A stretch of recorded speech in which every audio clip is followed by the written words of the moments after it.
میں یہ عرض کر رہا تھا کہ ایک صاحب نے رابطہ کیا ہے اور انہوں نے بتایا کہ ان کے ایک ریلیٹیو جو ہیں، انہوں نے 3 مختلف موقع پر طلاق دی ہے اپنی بیگم کو، اور پھر ظاہر رجوع، یعنی 2 دفعہ رجوع کر لیا، اور اب ظاہر ہے تیسری دفعہ کیونکہ یہ طلاق ہو چکی ہے تو رجوع کا موقع نہیں ہے، اس لیے وہ ان کو ابھی تک ظاہر رجوع نہیں ہوا۔ پھر اس پر ایک دوسرے صاحب نے، یہ تو فون پر بات ہوئی تھی، پھر ایک دوسرے صاحب نے میٹنگ کی اور انہوں نے بتایا کہ میرے بھائی ہیں جو بڑے بد زبان ہیں اور غصے کے بہت تیز ہیں، اور انہوں نے یہ واقعہ جو ہے نا اسی بد زبانی اور غصے کے عالم میں 3 دفعہ کر چکے ہیں، اور 2 دفعہ تو ظاہر ہے کیا ہے۔ اب آپ بتائیں کہ اب کوئی گنجائش نکلتی ہے کہ نہیں نکلتی؟ تو بظاہر تو ظاہر ہے کہ چونکہ یہ 3 مختلف مواقع پر ایک ہوا ہے، تو اس کو اگر ایک ایک طلاق کاؤنٹ کیا جائے تو یہ 3 بن جاتی ہیں، لیکن انہوں نے آپ ہی کی کوئی رائے سامنے رکھی تھی کہ آپ نے کسی جگہ کہا ہے کہ غصے میں طلاق نہیں ہوتی، تو ذرا اس کی اپنے اس موقف کی تھوڑی وضاحت کر دیجیے، اور ان صاحب کے لیے کیا ہم تجویز کریں کہ کوئی طلاق ہوئی ہے نہیں ہوئی ہے؟ میں خاص اس معاملے میں تو کوئی رائے نہیں دے سکتا، اس لیے کہ اس کے کچھ شرائط و حدود ہیں۔ جب تک بیان نہ لے لیا جائے، ہر پہلو سے تحقیق نہ کر لی جائے، کوئی حکم نہیں لگایا جا سکتا۔ لیکن اصول میں میرے نزدیک جب بھی کوئی شخص طلاق دے گا تو اس سے پوچھا جائے گا کہ اس نے کیا کیا ہے۔ وہ اگر یہ کہتا ہے کہ میں نے بقائمی ہوش و حواس سوچ سمجھ کر یہ فیصلہ سنایا ہے، تو پھر اس کو طلاق مانا جائے گا، ماننا چاہیے۔ لیکن اگر وہ یہ کہتا ہے کہ میرے اوپر اشتعال کی کیفیت طاری ہو گئی، یا میں اس طرح غصے میں آ گیا، میرا کوئی ارادہ نہیں تھا، میری زبان سے یہ الفاظ نکلے ہیں، اس سے زیادہ کچھ نہیں ہوا، تو اس کو کیوں طلاق مانا جائے؟ یعنی طلاق کے لیے ضروری ہے کہ وہ ٹھنڈے دل و دماغ کے ساتھ سوچ سمجھ کر، باقاعدہ ارادہ کر کے کہ میں طلاق دے رہا ہوں، میں یہ تعلق ختم کر رہا ہوں، اس طرح دی جائے تو پھر وہ طلاق ہوتی ہے۔ تو یہ میں اصول میں عرض کر سکتا ہوں۔ اطلاق کے معاملے میں تو آپ خود بات کریں، تحقیق کریں، دیکھیں کہ کیا اس اصول کا اطلاق ان پر ہوتا ہے یا نہیں ہوتا۔ یہ ہر طلاق میں دیکھنا چاہیے، ہر طلاق میں پوچھنا چاہیے۔ طلاق ایک قضا ہے، فیصلہ ہے۔ جب فیصلہ سنایا جاتا ہے تو پوری تحقیق کی جاتی ہے کہ جو بات کہی گئی وہ کس طرح کہی گئی، کیا فی الواقع اس کے پیچھے کوئی ارادہ موجود تھا، آدمی بقائمی ہوش و حواس کی بات کر رہا تھا، وہ اشتعال کی کسی کیفیت میں تو نہیں تھا۔ یہ سب چیزیں دیکھی جائیں گی۔ یہ مجھے نہیں معلوم کہ لوگوں نے کہاں سے یہ چیز نکال لی ہے کہ اگر کوئی سوتے میں بھی طلاق کا لفظ کہہ دے تو طلاق ہو جاتی ہے۔ یہ کیا چیز جی السلام علیکم۔ ہے؟ وعلیکم السلام۔ سر یہ اسی 3 طلاق کے حوالے سے پوچھنا چاہ رہا تھا کہ ہمارے ہاں جو قانون بنا ہے وہ تو سم ہاؤ اس کو حنفی لاء سے ریلیٹ کیا جاتا ہے۔ آپ نے بہت عرصہ پہلے بالکل مختلف رائے دی تھی اور پھر اس کو لکھ بھی دیا آپ نے، وہ ہم سب واقف ہیں اس سے۔ تو I was quite surprised to find out during my studies کہ ایجپٹ میں حنفی لاء کے تحت ہی بالکل آپ ہی کی رائے کے مطابق فیصلہ کیا جاتا ہے۔ تو وہ آلموسٹ وہی رائے ہے جو آپ کی ہے، اور وہ حنفی لاء ہی کو کلیم کرتے ہیں۔ تو میرا سوال اصل میں یہ ہے کہ پاکستان میں تو ایک طرح کا فورس کیا جاتا ہے آپ کو کہ آپ، مطلب اگر ایک آدمی دینا چاہتا ہے 1 طلاق، اس کے کچھ نتائج نکلتے ہیں خاندان کے حوالے سے، پاسبلٹیز کے حوالے سے، جو بڑے غیر معمولی ہوتے ہیں بعض اوقات، جو جس طرح آپ نے بیان کیا۔ مجھے یاد ہے جب آپ پڑھا رہے تھے تو ہم لوگوں کے لیے بڑی حیرانی کی اس وقت بات تھی، لیکن پھر آپ نے تو خیر وہ لغوی اعتبار سے ایکسپلین کیا کہ why only that is possible, but even in terms of utilitarian aspects, وہ اس کی کامن سینس ویلیو بھی اور پریکٹیکل ویلیو بھی بہت ہے۔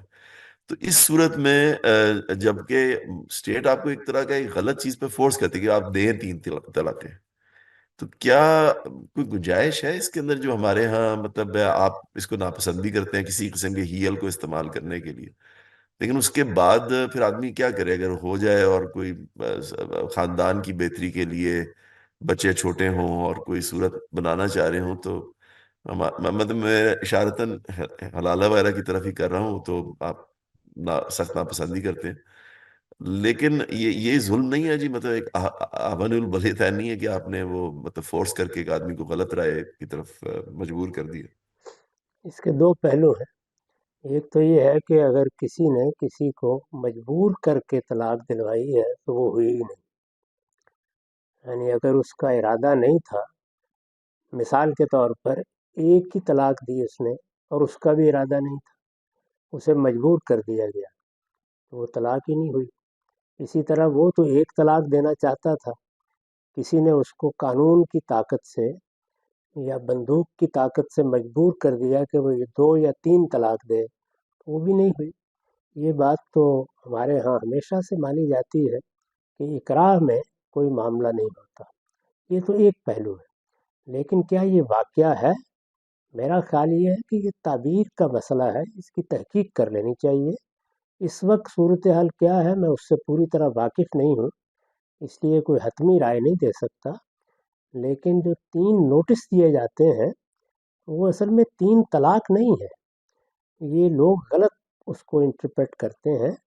وہ متنبع کرنے کے نوٹس ہیں. ایک ہی بات کو 3 مرتبہ دہرایا جاتا ہے تاکہ دوسرے فریق تک اس کا ابلاغ ہو جائے.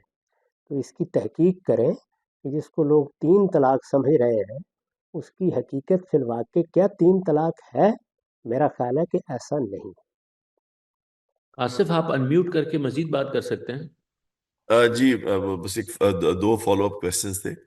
سر اسٹیٹ میں تو مطلب میں اس لیے کہہ رہا ہوں کہ جب اسٹیٹ آپ کو مجبور کرتی ہے پاکستان میں تو وہ تو پھر الاؤ نہیں کرتی مطلب ایک آدمی مثال کے طور پر آپ کی رائے کا قائل ہے فار ایگزامپل، اور اسی کو صحیح سمجھتا ہے، اسی طریقے سے وہ دینا چاہ رہا ہے. اسٹیٹ نے 2 اور دلوا دی. اب اس کے بعد تو وہی جو ہے کانسیپٹ کے جب تک اتفاقاً کسی دوسرے آدمی سے طلاق نہیں ہوگی پہلے کے لیے جائز نہیں ہوگی، تو یہ تو نافذ ہو جاتا ہے. تو اس صورت میں اس کو کیا کوئی پہلو ہے اکراہ کا جس میں اس کے لیے کوئی گنجائش نکلتی ہو؟ دوسرا سوال میرا تھوڑا سا اس سے طلاق کی موضوع سے ہے لیکن تھوڑا سا ان ریلیٹڈ ہے کہ ہمارا ایک اور قانون جو انہوں نے بنایا ہوا ہے وہ یہ ہے کہ پہلے تو ایسا نہیں ہوتا تھا کہ جو باہمی رضامندی سے، جس طرح آپ نے بھی بڑی وضاحت سے بیان کیا سارا قانون، کہ جو کسی معاہدے کے تحت یا رضامندی سے کوئی اگریمنٹ ہوتا ہے فائنینشل اور وہ ختم ہو جاتا ہے، تو اس کے بعد ہر معاہدے کے قانون پہ اسٹیٹیوٹ آف لمیٹیشنز ہوتی ہیں. یعنی کوئی 90 ڈیز ہوگا، 1 ایئر ہوگا، 2 ایئرز ہوگا. 90 ڈیز عموماً ceteris paribus other things remaining same 90 days ہی ہوتا ہے. یہاں پر انہوں نے قانون بنایا کہ 10 سال کے بعد بھی اس کو ریویزٹ کیا جا سکتا ہے. اس کے بارے میں یہ دوسرا سوال ہے سر، پہلے سے الگ. اس کے بارے میں آپ کی رائے اگر سامنے آئے. پہلے سوال کے بارے میں نے 2 باتیں عرض کی ہیں، میرے خیال میں اس کی تحقیق کریں. پہلی بات میں نے یہ عرض کی ہے کہ کیا فی الواقع 3 طلاق ہوتی ہے؟ میرا خیال ہے کہ ایسا نہیں ہے. جو ایک مہینے کے وقفے سے نوٹس دیے جاتے ہیں وہ 3 طلاق نہیں ہوتی. وہ ایک ہی طلاق کے لیے متنبع کیا جاتا ہے، دوسرے فریق تک اس بات کو پہنچایا جاتا ہے کہ اس نے اس عرصے میں کوئی بات کہنی ہے تو وہ کہہ لے. طلاق اسی وقت ہوتی ہے جب اس کی ڈگری ہو جاتی ہے اور وہ ایک ہی طلاق ہے. اس کے بارے میں پہلے معلوم کرنا چاہیے. میں نے عرض کیا کہ میں اس وقت کی صورتحال سے براہ راست واقف نہیں ہوں، اس لیے کوئی چیز حتمی طور پر نہیں کہہ سکتا، لیکن اس کو ضرور معلوم کریں. تاہم اگر ایسا ہے کہ قانون مجبور کر دیتا ہے کہ آپ 3 ہی کہیں گے تو یہ اکراہ کی طلاق ہے. اس میں اگر آدمی ایک ہی دینا چاہتا تھا تو یہ شرعاً ایک ہی شمار ہوگی، لہذا اس کے احکام بھی وہی رہیں گے. یہ ٹھیک ہے کہ قانونی لحاظ سے ڈگری مل جائے گی، لیکن یہ کہ اس پر شریعت میں جو پابندیاں عائد کی گئی ہیں وہ عائد نہیں کی جا سکتی، کیونکہ اکراہ میں جبر میں کوئی کام کرایا جائے تو وہ اس طرح سے واقع نہیں ہوتا. قانون کی نگاہ سے تو ظاہر ہے ایک آدمی کو اس کا حق مل گیا یا دے دیا گیا وہ ہو جائے گا، لیکن حقیقت کے لحاظ سے معاملہ اس طریقے سے نہیں ہوا. یہ جو دن مقرر کیے گئے ہیں کہ کتنے دن میں آپ اپنا حق مانگ سکتے ہیں، کیا اس کا پروسیجر ہوگا، اس میں شریعت نے کوئی پابندی نہیں لگائی، نہ قرآن میں ہے نہ حدیث میں ہے. اس میں ظاہر ہے کہ معاشرے کو فیصلہ کرنا ہوتا ہے اس طرح کی چیزیں جو پروسیجرل لا سے متعلق ہیں وہ سب سوسائٹی بناتی ہے. اس میں جو قانون بنا دیا جائے گا وہ غلط ہو سکتا ہے، اس کی اصلاح کی کوشش کرنی چاہیے، لیکن جو بھی بن جائے گا اس کی پابندی کرنی چاہیے.